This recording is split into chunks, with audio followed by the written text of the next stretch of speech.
Nahum. Nahum 1. An oracle concerning Nineveh.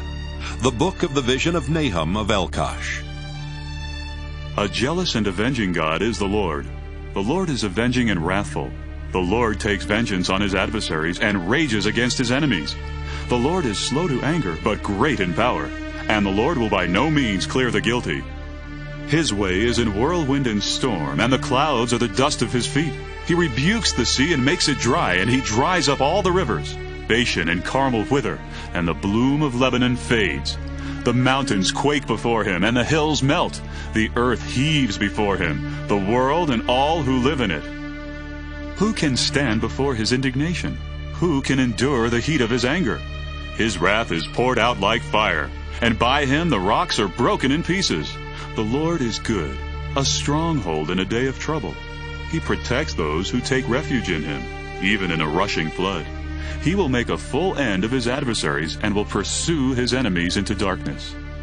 Why do you plot against the Lord? He will make an end. No adversary will rise up twice. Like thorns they are entangled, like drunkards they are drunk. They are consumed like dry straw. From you one has gone out who plots evil against the Lord, who counsels wickedness.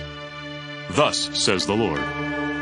Though they are at full strength and many, they will be cut off and pass away. Though I have afflicted you, I will afflict you no more. And now I will break off his yoke from you and snap the bonds that bind you. The Lord has commanded concerning you.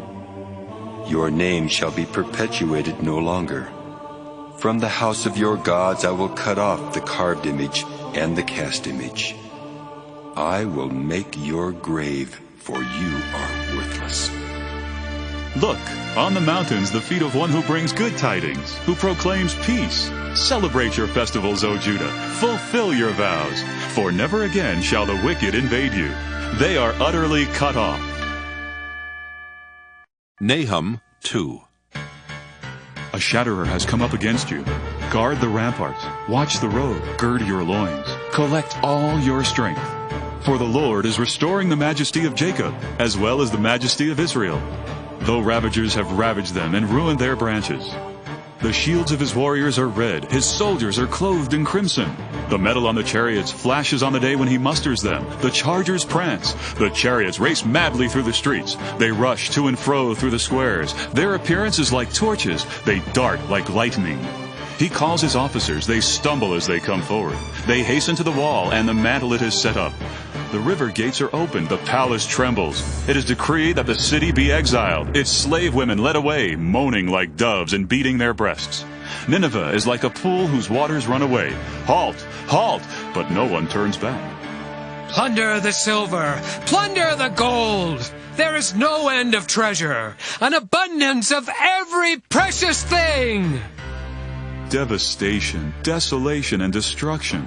Hearts faint and knees tremble, all loins quake, all faces grow pale.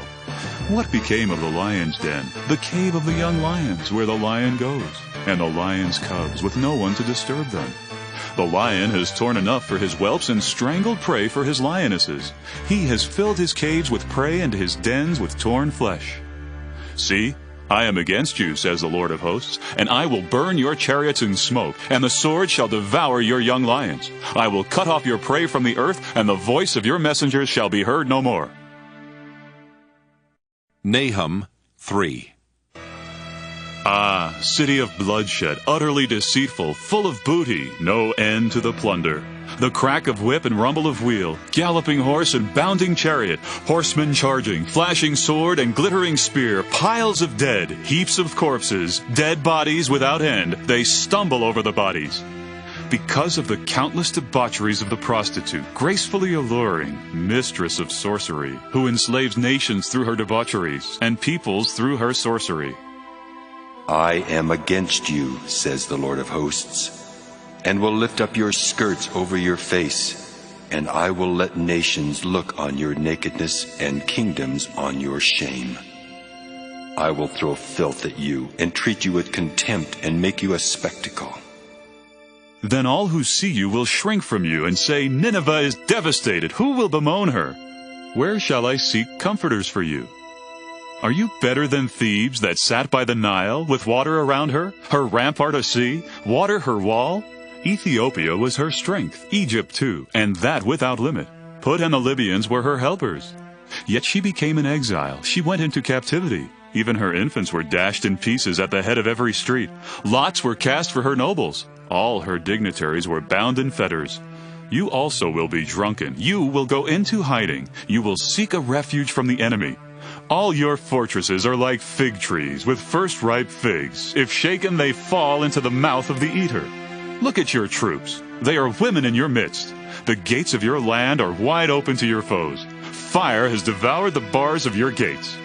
Draw water for the siege. Strengthen your forts. Trample the clay. Tread the mortar. Take hold of the brick mold. There the fire will devour you. The sword will cut you off. It will devour you like the locust. Multiply yourselves like the locust. Multiply like the grasshopper. You increased your merchants more than the stars of the heavens. The locust sheds its skin and flies away.